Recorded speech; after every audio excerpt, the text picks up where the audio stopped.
रुद्राक्ष अष्टवक्त्रश्च वसुमूर्तिश्च भैरवः धारणात् तस्य पूर्णायु मृतो भवति शूलभृत्।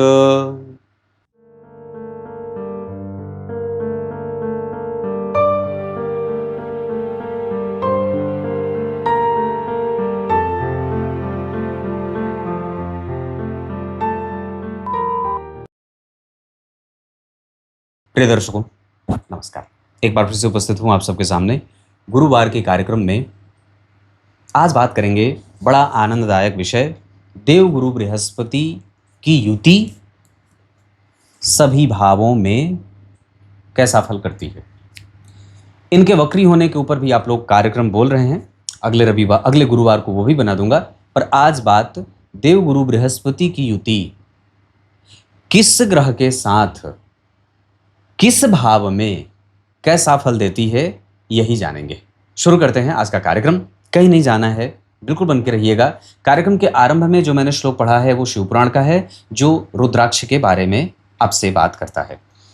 आरंभ में एक बात और भी बता दूं कि कल के शाम के कार्यक्रम में मैंने बुध देव की युति सभी ग्रहों के साथ एक एक भाव में बताई थी। बुध की युति सूर्य के साथ, चंद्रमा के साथ, मंगल के साथ, गुरु के साथ, शुक्र के साथ, शनि के साथ, राहु और केतु के साथ। उसमें एक जन इन्होंने लिखा था, मेरे नियमित दर्शक ही हैं, कि गुरुजी केतु वाला छूट गया। मैंने कहा देखिए, केतु वाला इसलिए छोड़ दिया कि राहु और केतु के बारे में ये इस कार्यक्रम में भी बता देता हूँ। राहु और केतु जिस ग्रह के साथ बैठेंगे और जैसे भाव में बैठेंगे उनका परिणाम वैसा ही आएगा। तो आपको ये राहु और केतु के साथ इन ग्रहों की युति, सबसे पहले तो इसका निर्धारण यहीं से हो जाता है कि गुरु के साथ या बुध के साथ या सूर्य के साथ वो ग्रह कहाँ बैठा है। अगर वो एक अच्छे भाव में बैठे हैं तो अच्छे परिणाम देंगे, अन्यथा वो दुष्ट परिणाम देने वाले हो जाते हैं। बिना समय का नुकसान किए सबसे पहले बात करते हैं देवगुरु बृहस्पति की छोटा सा परिचय। हमारे शरीर में जो रक्त है, और आपने कई बार देखा होगा लोगों को कहते, अरे बाप रे बाप, वो कितना सुंदर है, वो कितना कोमल है, ऐसा लग रहा था जैसे उसको अगर सींक चुभो दो तो खून आ जाए। मेरे गुरुजी जो हैं उनका स्वरूप ऐसा ही है। उनका स्वरूप एकदम बिल्कुल, उनसे ना देखने में नारायण भी सुंदर नहीं होंगे जितने सुंदर मेरे गुरुजी हैं। हाँ, मैं ये बात कहता हूँ, इतना दिव्य स्वरूप है उनका कि ये बात कि अगर मैं तो उनके पास जाता हूँ तो पकड़ करके उनके चरण को बैठ जाता हूँ और पैर दबाता हूँ, और जब तक रहता हूँ तब तक वहीं बैठा रहता हूँ, और बड़ी उनकी वो कृपा है। तो मैंने एक चीज़ अनुभव करता हूँ कि ऐसे ही भगवान नारायण के पैर होते होंगे। वो पैर जो मेरे हाथों में होते हैं वो नारायण के अलग नहीं होते होंगे, वैसे ही होते होंगे। हो सकता है कि वो थोड़े सांवले हों, नीले हों, पर मेरे गुरुजी के स्वरूप में जो गुरुजी के चरण हैं वो एकदम बिल्कुल नख भी अगर लग जाए पैर दबाते तो खून आ जाए बाहर। ऐसा है देवगुरु बृहस्पति का स्वरूप, ऐसे हैं वो। और वो सिर्फ पैरों की बात नहीं है, उनका वक्षस्थल भी वैसा है, उनके दिव्य ललाट भी वैसे हैं। एकदम भूरे बाल हैं जिनके, लंबे पतले एकदम चमकदार आंखें, भविष्य देखने की शक्ति, पुराणों का अध्ययन जहां पे है। संस्कृत के अतिरिक्त उनको हिंदी भी सही से नहीं बोलने आती है। संस्कृत के अतिरिक्त गुरुदेव को हिंदी भी सही से नहीं बोलने आती है। मतलब क्या है कि जिनमें शास्त्र कूट कूट करके भरा है, जिनसे ही शास्त्र का निर्गमन हुआ है, मैं तो ये तक कहता हूं, इतना विश्वास है। तो ऐसे हैं देवगुरु बृहस्पति। वो देवताओं के, अब एक बात मैंने कही थी कि इतना ज्ञान कि देवताओं ने उन्हें अपना पुरोहित बना लिया और देवताओं के पौरोहित्य को उन्होंने स्वीकार किया। जिस तरीके से ऋषि वशिष्ठ ने स्वीकार किया था, तो वैसे ही देवताओं के पुरोहित बन गए देवगुरु बृहस्पति। शास्त्र का ज्ञान है, तंत्र का ज्ञान है, मंत्र का ज्ञान है, यज्ञ का ज्ञान है, आरंभ है और अंत जिनके अंदर, सब चीज है वहां से। और दूसरा कि सत्य का ज्ञान है, व्यय कैसा है आपके जीवन का, आपका व्यय खराब है या गलत है। जैसे व्यय जिसका खराब होगा वो क्या होगा, जुआ में, सट्टा में, लॉटरी में, शेयर में, बाजार में, ऐसा उसका व्यय होगा। मतलब वो बैठे बैठे धन कमाना चाहता है, या दिमाग लगा करके, तिकड़म भिड़ा करके 2 रुपए लगा करके 20 रुपए कमाना चाहता है, तो ऐसा है। और वो वहां पे शुद्ध इनकम जनरेट करता है, वो देवगुरु बृहस्पति हैं। जिनका शुद्ध है, व्यवहार अच्छा है, पक्ष अच्छा है, ज्ञान है, धर्म है, शास्त्र है, अनुशासन भी है, जहां पूर्ण आयु है, मोक्ष के असली अर्थ और मर्म को जानता है, भक्ति के स्वरूप को जानता है, पूजा पाठ के नियम जिन्हें पता है, पुराणों का अध्येता है, जो जहां से शास्त्र का निर्गमन होता है, जहां से शास्त्र निकलते हों, जो पूजा पाठ कराने में विश्वास रखता है और उनका पालन करने के व्यवहार को जानता है, ऐसे हैं देवगुरु बृहस्पति। पेट में पाचन तंत्र, जैसे पेट कितना शुद्ध है, अगर आप जैसे पेट में गुरु को जोड़ा गया, पेट से पेट जो है वो उससे देवगुरु बृहस्पति को जोड़ा गया। अगर आप पेट में मांस भक्षण करके डालते हैं तो आपका पेट लगातार नहीं खा सकते, आपका पेट खराब हो जाएगा। क्योंकि हमारे शरीर के अंदर जो स्थूल रूप से जो देवगुरु बृहस्पति विद्यमान है और बाह्य स्वरूप में जो पिंड के रूप में बाहर विराजमान है, हमारे मन बुद्धि चित्त में जो शुद्धता के रूप में विराजमान है, जो स्थूल स्वरूप में दिखता नहीं है, स्थूल शरीर में हमारे शरीर के अंदर जो पेट के रूप में विराजमान है, उनको भी शुद्धता बड़ी प्रिय है। अगर आप अशुद्ध भोजन करेंगे तो डॉक्टर क्या कहेगा, देखो आपकी कुंडली की आपके पेट खराब हैं, इस वजह से आप शुद्ध भोजन किया करो, खीरा, ककड़ी, गाजर, मूली खाया करो। मतलब देवगुरु बृहस्पति को ये पसंद है, वनस्पतियां पसंद है, पुष्प पसंद है, शुद्ध भोजन पसंद है। और बाह्य स्वरूप में वो बाहर में जो है वो एकदम धीरे धीरे धीरे धीरे न्याय है, जहां विश्वविद्यालय है, जहां दर्शन है, जहां इनसे आप अगर देखें तो शनिदेव के अंतर्गत शनि और गुरु जो है वो मंदगामी ग्रह हैं। मतलब ये धीरे धीरे धीरे धीरे दर्शन करते हैं, एक राशि पे एक वर्ष रहते हैं और उस राशि के पूरे फोकस से उस राशि को देखते हैं।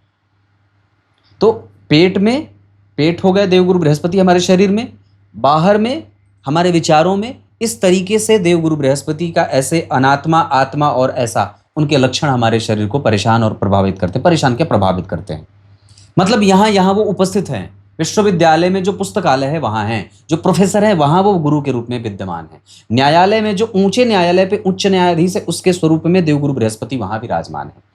जो कर्मकांड ज्योतिष में जो विश्व विख्यात है, जो जिसके गुण अच्छे हैं, जो सत्य फलादेश करता है, जो बाह्य आडंबर से मुक्त है, वो देवगुरु बृहस्पति है। ये देवगुरु बृहस्पति का स्वरूप है। तो बात करते हैं कि अगर इनकी युति, अगर इनका प्रभाव लग्न में सूर्य के साथ हो तो कैसा होगा। सबसे पहले बात करते हैं, ये दोनों ही शुद्ध ग्रह हैं, देवगुरु बृहस्पति और सूर्य। नैतिकीय तत्वों के मामले में इनके पीछे ही और नीचे ही कोई ग्रह है। मतलब ये महत्वपूर्ण ग्रहों में चंद्रमा के बाद देवगुरु बृहस्पति का नंबर दूसरे नंबर पे आता है, इंपॉर्टेंट प्लैनेट के रूप में। तो अगर बात करते हैं तो लग्न में बैठे हैं और सूर्य के साथ बैठे हैं, चाहे किसी भी राशि में बैठे हैं, तो ये आप में स्थिरता और गंभीरता के साथ नैतिकता देने का काम करते हैं। नैतिकीय तत्वों का पालन करने वाला व्यक्ति होता है। गुरु और सूर्य एक साथ लग्न में अच्छाइयां देते हैं।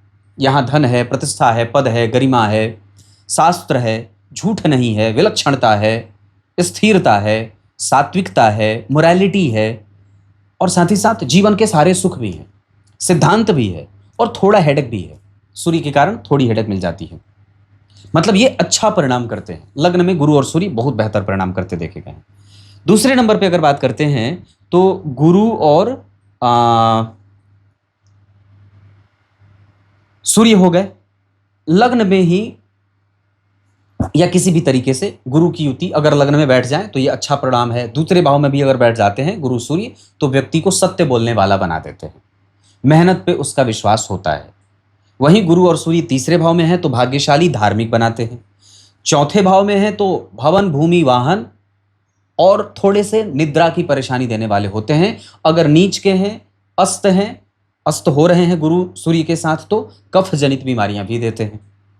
पंचम भाव में गुरु और सूर्य व्यक्ति को संतति का मालिक, श्रेष्ठ कर्म करके धन अर्जित करने वाला, पूर्व जन्म की जानकारी रखने वाला, विधाता या लोगों का पोषण करने वाला, छठवें भाव में नौकरी और अच्छे पद पे विभूषित होने वाला, न्याय प्रिय।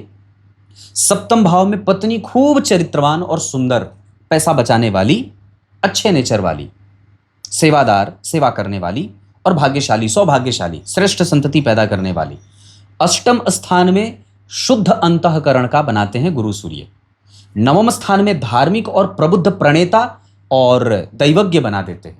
जबकि दशम स्थान में पदासीन, पद पे अधिकार रखने वाला, शास्त्रज्ञ, मर्म को समझने वाला, स्पोक पर्सन, धार्मिक और गोष्ठियों का संचालन करने वाला, एकादशवें भाव में प्रगति को प्राप्त करने वाला, श्रेष्ठ पूर्ण आयु, और 12वें भाव में शुद्ध व्यय करने वाला, जबकि अंक कम प्राप्त करने वाला।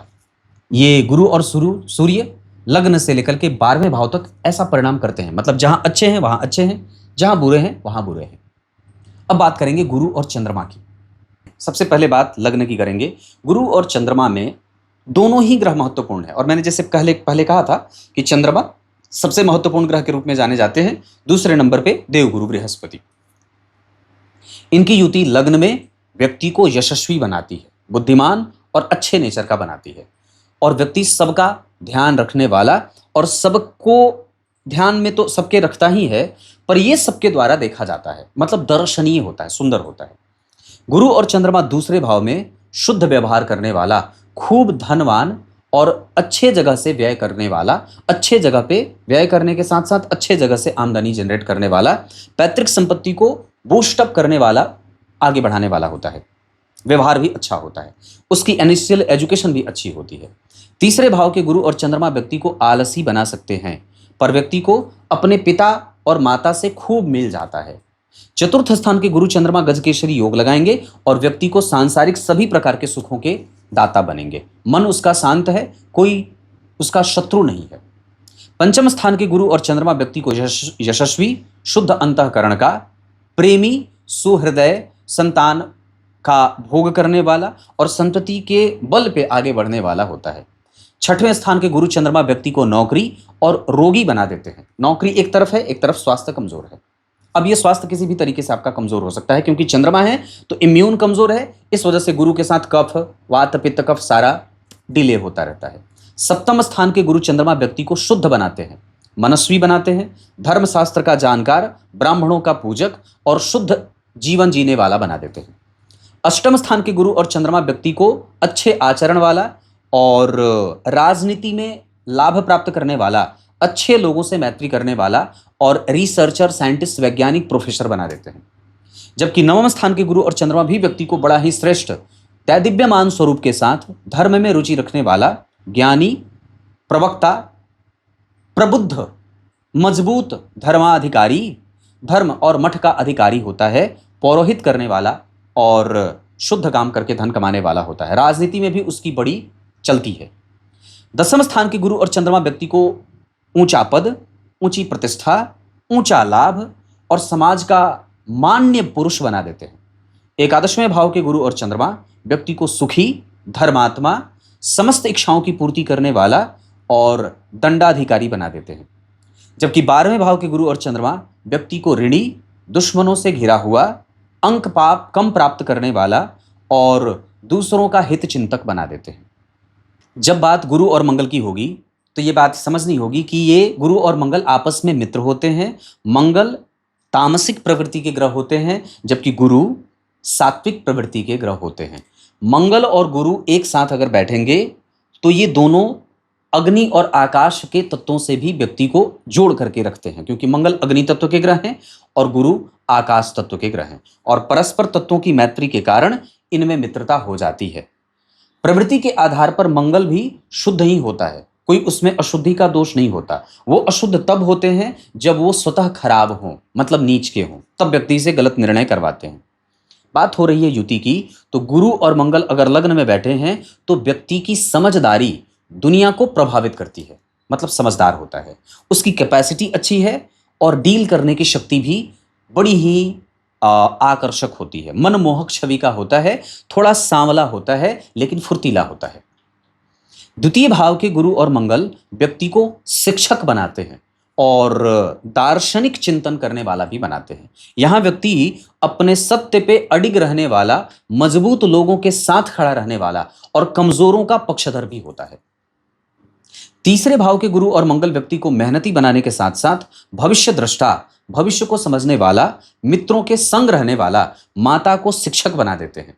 चतुर्थ स्थान के गुरु और मंगल व्यक्ति को समझदार, मजबूत निर्णय लेने वाला और भविष्य को समझने और ना समझने में कोई दिलचस्पी नहीं है, वो वर्तमान में विश्वास ज्यादा करता है और अपने बाल्यकाल में समस्त सुखों को भोग लेने वाला होता है। पंचम स्थान के गुरु और मंगल व्यक्ति को शिक्षकीय गुणों से युक्त, बुद्धिमान, यशस्वी, तीव्र मानसिकता, तीव्र बुद्धि और ब्राह्मणों का पूजक होता है। यहां लड़ने में माहिर भी बनाते हैं। जन्म कुंडली के छठवें स्थान के गुरु और मंगल व्यक्ति को प्रशासनिक सेवाओं में ले जाने के साथ साथ नौकरी, धनवान, गरीबों की मदद करने वाला और कभी भी अपने बल के आगे किसी की चलने न देने वाला होता है। सप्तम स्थान के गुरु और मंगल पत्नी के साथ मतभेद और कई बार पत्नी एनर्जी में ज्यादा आगे होती हैं और वो कन्विंसिंग कैपेसिटी उनके पास भले ना रहे पर व्यक्ति पे हावी रहने का गुण दे देते हैं। जबकि गुरु और मंगल सप्तम स्थान में व्यक्ति के लिए एनर्जेटिक नेचर देने वाला बना देते हैं। ये अच्छी बात होगी। अष्टम भाव के गुरु और मंगल संतुलन बनाने के लिए आपको मेहनत करवाते हैं और आपको कई बार गलत निर्णय में लेके जाते हैं। यहां व्यक्ति जल्दी ही किसी के प्रभाव में आ जाता है और अपना नुकसान भी करता है। नवम स्थान के गुरु और मंगल व्यक्ति को समझदार और ज्ञानी बनाते हैं। साथ ही साथ व्यक्ति भविष्य को समझने वाला, पूजा पाठ करने वाला, ब्राह्मणों का दर्शन करने वाला होता है, गुरु मंत्र का जापक होता है। दसम स्थान के गुरु और मंगल व्यक्ति को प्रशासनिक सेवाओं में ले जाने के साथ साथ व्यक्ति को बैंकिंग और फाइनेंस की समझ देते हैं और वो मजबूती से कोई भी निर्णय लेने वाला, अपनी बातों पे विश्वास रखने वाला और कभी भी गलत लोगों के संग खड़ा न रहने वाला राजनीतिज्ञ और तिकड़मी बनाते हैं। एकादशवें भाव के गुरु और मंगल व्यक्ति को संतति से युक्त, मजबूत इच्छा शक्ति का, तीव्र काम इच्छा से युक्त और संततिवान होता है। जबकि उसको मित्रों से कई बार नुकसान होते हुए देखा जाता है। षड्यंत्र का शिकार उसके ऑफिस वाले कई बार यहां करते देखे जाते हैं। जबकि 12वें भाव के गुरु और मंगल व्यक्ति को खूब मेहनत करने पे विवश कर देते हैं और कई बार उसका धन उसके कुटुंबजनों के द्वारा हर लिया जाता है। बात होगी गुरु और बुध की। प्रत्येक भाव में जन्म कुंडली में गुरु और बुध, वस्तुतः तो देवगुरु बृहस्पति और बुध का कोई संबंध प्रत्यक्षतया नहीं बनता है, पर सामान्यतया ये दोनों जब एक साथ इकट्ठे होते हैं तो कम से कम जातक को बुद्धिमान तो पक्का बना देते हैं। साथ ही साथ उसके साथ धर्म भी है और प्रैक्टिकल ज्ञान भी है। उसके पास छल कपट भी है और शास्त्र का ज्ञान भी है। बुध चूंकि चंचल चपल चालाक बनाते हैं और गुरु स्थिरता देते हैं। बुध चूंकि उसमें एक अलग तरीके का अल्हड़पन देते हैं, जबकि गुरु उसमें धैर्य और समझने की शक्ति डालते हैं। लग्न में जब ये दोनों ग्रह बैठ जाते हैं तो व्यक्ति पूर्वजों का आशीर्वाद प्राप्त करता है, बड़े बूढ़ों का लाड प्यार प्राप्त कर लेता है। गुरुजनों का आशीर्वाद प्राप्त करने के साथ साथ उसकी समझ, दूर तक देखने की शक्ति, मैनेजमेंट की शक्ति और साथ ही साथ तर्क बल और लेखन क्षमता बड़ी अच्छी और उच्चतम हो जाती है। यहां व्यक्ति घर में बैठ करके ही धन इतना कमा लेता है कि उसको कोसों की यात्रा तय करनी ही नहीं पड़ती है। द्वितीय भाव के गुरु और बुध व्यक्ति को सुंदर बना देते हैं, बुद्धिमान बना देते हैं, बड़ा अच्छा एकदम एकदम बिल्कुल कल कल स्वरूप वाला बना देते हैं, जिसके पास कोई अवगुण नहीं है ऐसा बना देते हैं। उसके विचार बड़े लोगों को भी प्रभावित कर जाते हैं और ये वही लोग होते हैं जो अपनी छोटी अवस्था में ही बड़ा नाम कमा लेते हैं। जन्म कुंडली के तीसरे स्थान के गुरु और बुध व्यक्ति को भविष्यवक्ता, कम मेहनत में ज्यादा संपत्ति अर्जित करने वाला, श्रेष्ठ लोगों से मैत्री करने वाला, भाग्यशाली और दूसरों का निंदक कई बार बना देते हैं। जबकि मेहनत करने में उसका विश्वास उतना नहीं होता जितना आराम करने में होता है। चतुर्थ स्थान के गुरु और बुध व्यक्ति को सुखी, धर्मात्मा और माता का प्रिय बना देते हैं। इतना ही नहीं, उसकी ममता सबसे ज्यादा उत्कृष्ट होती है। यहां पे व्यक्ति चाहे कितना ही दिव्य स्वरूप वाला क्यों ना हो जाए, पर वो खूंखार कभी भी नहीं होता, किसी के लिए हार्मफुल नहीं होता है। पंचम स्थान के गुरु और बुध व्यक्ति को संततिवान बनाते हैं। छठवें स्थान के गुरु और बुध व्यक्ति को लोभी बना देते हैं, मतलब वो उसकी अब उत्कंठा बढ़ती जा रही है। वो निरंतर कई बार षड्यंत्र में खुद को उलझा रहा है और माया में लिप्त हो रहा है, पर नौकरी उसको फिर भी मिल जाती है। सप्तम स्थान के गुरु और बुध व्यक्ति के दाम्पत्य का सुख बढ़िया देते हैं। यहां पत्नी के पीछे पीछे व्यक्ति को भागते हुए देखा जाता है, जबकि उसकी दिनचर्या कई बार आलस्य के साथ शुरू होती है, लेकिन रोज दिन वो नए नियम बनाते हुए देखा जाता है। अष्टम स्थान के गुरु और बुध व्यक्ति को भविष्यवक्ता, धर्म की समझ, रिसर्चर, साइंटिस्ट, वैज्ञानिक, प्रोफेसर और भविष्य का दर्शन करने वाला बना देते हैं। नवम स्थान के गुरु और बुध व्यक्ति को धर्मात्मा, सुखी, मनोवैज्ञानिक और दार्शनिक बना देते हैं। दान पुण्य करने वाला, धर्म में विश्वास रखने वाला। दशम स्थान के गुरु और बुध व्यक्ति के लिए क्या कुछ नहीं करते हैं, सब कुछ मिल जाता है। यहाँ धर्म है, अर्थ है, काम है, मोक्ष है, धन है, संपदा है, रिसर्च है, ज्ञान है, पद है, प्रतिष्ठा है, राजनीति है, तीव्र स्वर है, सब कुछ है। एकादशवें भाव के गुरु और बुध व्यक्ति को महत्वाकांक्षी, कृपण, कठोर, जिद्दी और कई बार बालकपन की हरकत व्यक्ति जीवन भर बुढ़ापे तक करता रहता है, जिद देते हैं। और जबकि 12वें भाव के गुरु और बुध व्यक्ति को समझ विकसित करने में दिक्कत देते हैं, वाणी कठोर, वाणी में कर्कशता और कई बार व्यक्ति सत्य को समझने में चूक कर जाता है। गुरु और शुक्र, इनको समझना होगा। शुक्र जो हैं वस्तुतः स्थिर ग्रह हैं। अब जब ध्यान से देखेंगे तो इनमें ना एक अलग तरीके की स्थिरता देखी जाती है। और वो स्थिरता क्यों है? क्योंकि इनके पास अनुभव है। आप इसको ऐसे समझ सकते हैं व्यवहारिक धरातल पे, अगर आप किसी ऐसे चालक को जो चालक नहीं है एक गाड़ी दे देते हैं, जैसे नौसिखिया ड्राइवर जो नए नए हैं, जिसके पिताजी रिटायर हुए हैं और रिटायरमेंट से खूब पैसा मिला है, और उसके बाद वो लड़का जो नया है, उसके मित्र थोड़े अल्हड़ करने वाले हैं, उसको गाड़ी खरीद देते हैं, बुलेट या पल्सर या अपाचे, हमारे यहाँ बड़ी चलता है, लोगों को दहेज में खूब मिलता है। खरीद दिया, दिन भर वो उड़ा रहा है उसको और खूब रेस में गाड़ी चला रहा है। ऐसे ही हैं। तो क्या होगा, ये शुक्रदेव जिसके पास अनुभव रहेगा, वो भीड़ से कैसे गाड़ी को निकालना है, उसको कैसे चलाना है, ये अनुभव उसके पास होता है। अनुभव से युक्त जो ड्राइवर है वो मजबूत और स्थिर होता है और वो कभी भी एक्सीडेंट नहीं करता है, जबकि नौसिखिया गिरता पड़ता रहता है। योग्य होने के बाद, वक्त पे आने के बाद उसके पास अनुभव आता है, लेकिन आरंभ में तो वो बचकानी हरकतें करते देखा जाता है। तो यही शुक्रदेव जो हैं वो उसको शांत, धीर, गंभीर, अनुभवी बना देते हैं। और ये वो काम भी करते हुए देखे जाते हैं जो कई बार शास्त्र विरुद्ध हो, क्योंकि ये किसके पुरोहित हैं? देवताओं के नहीं, दैत्यों के पुरोहित हैं। और दैत्यों का पुरोहित होना कोई आसान बात तो है नहीं, क्योंकि वो काम भी करते हैं जिनसे देवताओं को नुकसान हो। और वो करवाएगा कौन? मुहूर्त चिंतन कौन करेगा? तो देवगुरु बृहस्पति के बाद शुक्रदेव करेंगे। तो देवताओं के लिए पंचांग शोधन देवगुरु बृहस्पति करते हैं और दैत्यों के लिए पंचांग शोधन शुक्रदेव करते हैं। हमारी कुंडली में वो साक्षात परशुरामावतार के रूप में उपस्थित होते हैं। लग्न में गुरु और शुक्र कैसे परिणाम करते हैं, बात करते हैं। ये आपको अनुभवी बनाते हैं, सुंदर बहुत बना देंगे, बाल घुंघराले, चमकीले, एकदम बिल्कुल जिसके पास बचपन में ही सारे सुख मिल जाते हैं। मैंने कहा था ना, तुरंत ही गाड़ी मिल गई। तो ये गुरु और शुक्र हैं, जहां बचपन में तुरंत ही उसको सारी चीजें मिल गई। मतलब गुरु और शुक्र लग्न में व्यक्ति को सुखी बना देते हैं, अनुभव थोड़ा बहुत हो जाता है। द्वितीय भाव में गुरु और शुक्र व्यक्ति की आरंभिक शिक्षा बड़ी मजबूत होती है। वहां वो अपने पैतृक संपत्ति के साथ आगे बढ़ता है और उसको कैसे सुरक्षित रखना है ये भी उसको जानकारी होती है। वाणी अच्छी है, ज्ञान अच्छा है, सुंदरता है, कोई रोग नहीं है और कष्टपूर्ण मृत्यु नहीं है। मृत्यु का कोई कारण विशेष कष्ट वाला नहीं है, बहुत आसानी से यूं मर गया, घर में ही मृत्यु को प्राप्त कर गया। ये गुरु और शुक्र हैं। गुरु और शुक्र तीसरे भाव में व्यक्ति को भाग्यशाली बनाते हैं और अच्छा कम्युनिकेटर बनाते हैं, अच्छा प्रशासक बनाते हैं, अच्छा भाई बहन देते हैं। भाइयों का सुख बढ़िया है, माता पिता का सुख बढ़िया है, माता की संपत्ति का सुख बढ़िया है, पिता की संपत्ति का सुख बढ़िया है, कम्युनिकेशन भी ठीक है, वो कम से कम कैसे किसी से बातचीत करनी है थोड़ा बहुत तो जानता है। वो नशा करेगा पर लोगों के सामने नहीं। चतुर्थ स्थान के गुरु और शुक्र व्यक्ति को अनुभवी, सुखकारी, धर्माधिकारी, धर्म की समझ, मानसिक शांति और कामी बना देते हैं। पंचम स्थान के गुरु और शुक्र स्त्री संततियों का मालिक बनाते हैं। पंचम स्थान के गुरु और शुक्र व्यक्ति को कई बार मंत्र जापक, कलेक्टर बना देते हैं, आईएएस बना देते हैं। उसके बाद वो बहुत अच्छे पद पे विभूषित होने वाला, धर्म का जानकार, सब लोग आकर के जिसके पास दंडवत प्रणाम करते हैं, ऐसे हैं गुरु और शुक्र पंचम भाव में। छठवें भाव में ये शत्रुओं से हारने वाला बना देते हैं, लेकिन अगर आप लड़ेंगे तब हारेंगे, अगर कानून के साथ चलेंगे तो जीत जाएंगे। आपको अपने अनुभवों से अब शत्रुओं को अपने पक्ष में करना होगा। सप्तम स्थान में गुरु और शुक्र धनवान बनाते हैं, पत्नी कामकाजी मिलती है, पत्नी के बल पे व्यक्ति खूब सुख और ऐश्वर्य प्राप्त करने वाला होता है, पत्नी के पीछे पीछे चलने वाला, पल्लू पकड़ करके चलने वाला, सुंदरता को भोगने वाला बना देते हैं। यहाँ पे आपकी पत्नी सुंदर भी है और वो कमा करके दे भी रही है, दोनों ही है।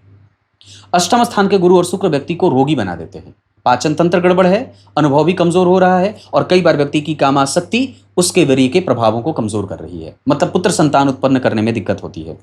नवम स्थान के गुरु और शुक्र व्यक्ति को धार्मिक, अनुभवी, सुखी और बढ़िया बना देते हैं। प्रणेता होता है। यहाँ व्यक्ति रिसर्च करे, समाज सेवा के लिए काम करता है, दान पुण्य पूजा पाठ में मन लगता है, पर दिखाएगा भी कभी कभी कि देखो मैंने इतना किया है, वक्त आने पे कह देगा। दशम स्थान के गुरु और शुक्र व्यक्ति को करियर में कंफ्यूजन देते हैं और कई बार व्यक्ति को प्रमोशन से उसको ऊंचा पद मिलता है। डायरेक्ट नहीं मिलता पर प्रमोशन से मिल जाता है। सामाजिक प्रतिष्ठा बनी रहती है, राजनीति में उसकी रुचि बनी रहती है। एकादशवें भाव के गुरु और शुक्र व्यक्ति को संततिवान, सुखी, संतति का खूब उपभोग करने वाला, सुख प्राप्त करने वाला और संतति और महिलाओं से संपर्क में रहने के कारण उसको कई बार महिलाओं से बड़ा लाभ मिल जाता है। इतना ही नहीं, उसके अनुभव भी बड़े होते हैं, अपने मेहनत पर उसको विश्वास बड़ा होता है और कभी भी वो अपनी पत्नी से शत्रुता नहीं करता है और सदैव अपने मेहनत पर विश्वास करने वाला भी होता है।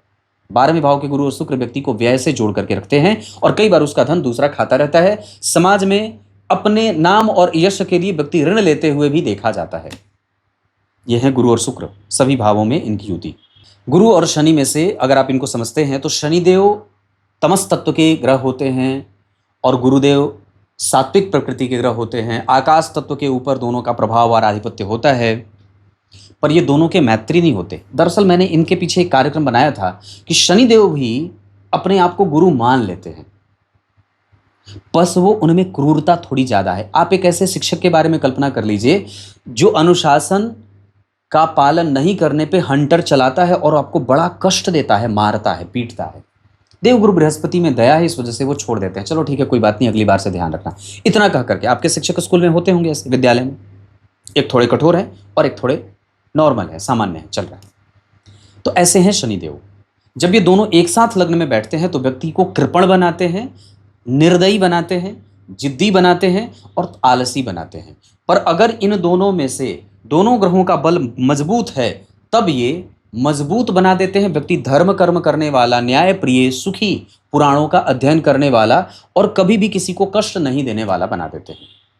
द्वितीय भाव के गुरु और शनि व्यक्ति को कृपण बनाते हैं। कम पैसा खर्च करने वाला, पैसा बचाने वाला, अपने पैसों पे थोड़ा नियंत्रण ज्यादा रखने वाला, कड़वा बोलने वाला और जिद्दी लेकिन सत्य बोलने वाला होता है। उसकी वाणी कई बार अपनी उम्र से ज्यादा बोल जाती है। तृतीय भाव के गुरु और शुक्र भाग्य में संघर्ष देने के साथ साथ यश, मान, पद, प्रतिष्ठा में विलंब भी देते हैं। यहां आपको कई बार आपके माता से भी मतभेद होते देखे जाते हैं, संतति आपसे दूर जाती हुई नजर आती है। जबकि चतुर्थ स्थान के गुरु और शनि आपको यश, कीर्ति, मान, सम्मान, पद, प्रतिष्ठा, न्याय, नौकरी और प्रबुद्ध बना देते हैं। अनुभवी, विलंब से ही सही पर आपके सारे काम बन जाते हैं। नौकरी देर से लगती है, आपको लग करके रहना चाहिए। पंचम स्थान के गुरु और शनि व्यक्ति को संततिवान बनाते हैं। इतना ही नहीं, वो उसमें वाक्पटुता रहती है, चतुराई रहती है, गंभीरता रहती है और स्थिरता से किसी भी विषय का अवलोकन करने की शक्ति गुरु और शनि पंचम भाव में देते हैं। यहां व्यक्ति पूर्व जन्म में टैक्स कलेक्टर था, इस जन्म में भी उसी क्षेत्र से काम करते हुए देखा जाता है। न्याय प्रियता यहां भी मिल जाती है। छठवें स्थान के गुरु और शनि नौकरी देते हैं, खूब बढ़िया पद मिल जाता है और व्यक्ति गरीबों को सताने वाला कई बार हो जाता है। अच्छी आयु के साथ रोग भी मिल जाता है। सप्तम स्थान के गुरु और शनि पत्नी के साथ मतभेद देते हैं, संतति के साथ मतभेद होती है और कई बार व्यक्ति आलसी और कठोर बोलने वाला भी हो जाता है। जबकि यहाँ पे आपको कई बार भाइयों से मतभेद में भी देखते हुए देखा जाता है और कई बार आपका कम्युनिकेशन कमजोर भी होते देखा जाता है। आप कई बार कड़वा बोल जाते हैं, बना बनाया काम गुरु और शनि सप्तम भाव में कई बार बिगाड़ देते हैं। विवाह विलंब से होता है, आसानी से कोई भी चीज पसंद नहीं आती है। अष्टम स्थान के गुरु और शनि सुखद मृत्यु, और अगर शनि की अंतरदशा में या महादशा में मृत्यु होगी तो लंबी आयु होगी, कष्ट देगा। लेकिन गुरु की महादशा अंतरदशा में मृत्यु होती है तो सुखद मृत्यु होती है। गुरु और शनि अष्टम भाव में व्यक्ति की समझ बढ़िया देते हैं, भविष्य की समझ, ज्ञान, गुण, तर्क, अनुभव, रिसर्च, ज्योतिष, तंत्र मंत्र, साधना, पुराणों का अध्ययन, न्याय प्रियता, कोर्ट केस कचहरी, धन का लेन देन, ये सारा गुरु और शनि अष्टम भाव में। नवम भाव में दानी, पुरोहित, पूजा पाठ की सामग्री, धर्म को समझना, न्याय प्रियता, मठाधीश और ऊंचे वक्षस्थल का बना देते हैं। दसम स्थान में भी यहां पे आपको लाभ मिल जाता है। कानून, न्याय, धर्म, राजनीति, दर्शन और बहुत सारी जमीनों का मालिक, टेंडर लेने वाला, एकादशवें स्थान में गुरु और शनि भी लाभ देते हैं, पर थोड़े रुक करके देते हैं। यहां आपको जो कुछ भी मिलेगा थोड़ा देर से, विलंब से मिलेगा। अगर जिस चीज पे लगे हैं उसमें लग के रहेंगे तो ये दशा काल में दे ही जाते हैं। 12वें भाव में आपको ये दोनों ही ग्रह एक साथ बैठे हैं तो अच्छा परिणाम करते हैं। मतलब आपका व्यय, आपका धर्म, आपकी मोक्ष की स्थिति, आपकी सुखद मृत्यु, भवन भूमि वाहन का सुख और चरित्र का सुख, नौकर चाकर से कैसे निपटना है, शत्रुओं को कैसे समझाना है, ये उन्हें बहुत अच्छे तरीके से आता है। गुरु राहु और गुरु केतु के बारे में मैंने अलग कार्यक्रम बना रखा है।